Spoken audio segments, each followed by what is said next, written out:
Hey guys, Dave from SportStack here, and I'm checking in for the second video in our SportStack beginner series. This one's going to be about the scoring table.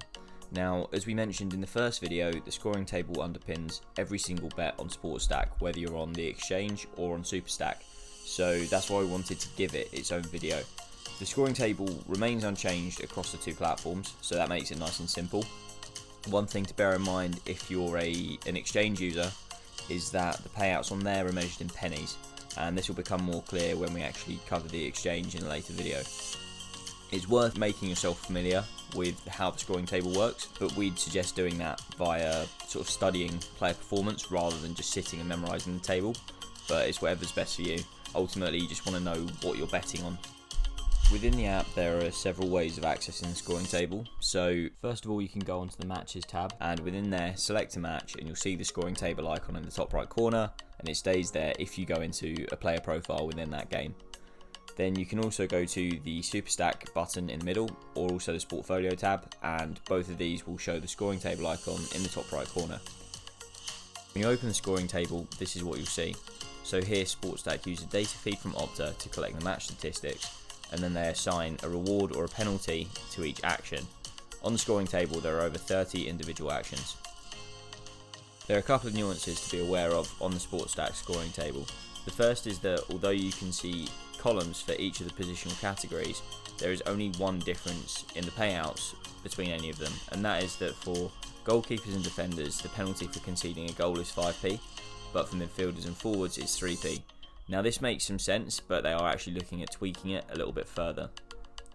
The second is that once a player has been sent off, they are still penalised for any goals their team concedes. And although instinctively this may seem a little bit harsh, it does actually make sense. Let's put this in context of the recent Man City versus Arsenal game, where David Luiz had an absolute stinker. He came on in the 24th minute, so you will see that he got a 25p payout for coming on before the half-hour mark.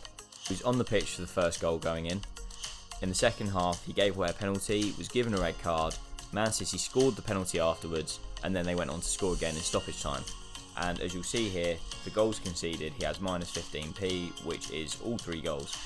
So this really matches the narrative around the game, that David Luiz was appalling, and he was at least responsible for the first 2 goals, and after his red card, Arsenal were really under the cosh. So it actually kind of makes sense that he is penalised for all 3 goals going in. David Luiz's payout of minus 10p does raise an interesting point here for exchange users, and that is that payouts optically can go below 0 and above 100p, but when it comes to actual money changing hands on any given share in a player in a game, that amount cannot exceed 100p or go below 0, and that just means that you can bet either way on the exchange, so you can buy or sell and know exactly how much you have on the line.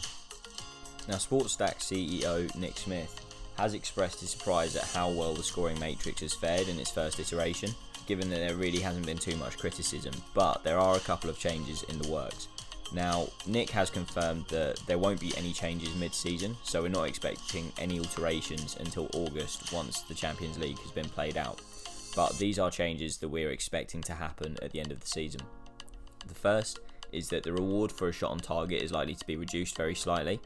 The second is that there is likely to be a reward implemented for a free kick won.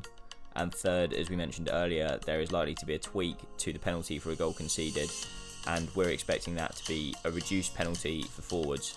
There may be changes to other positions as well, but we're not exactly sure what those will be yet. So there we have it, guys. That is an intro to the SportStack scoring table.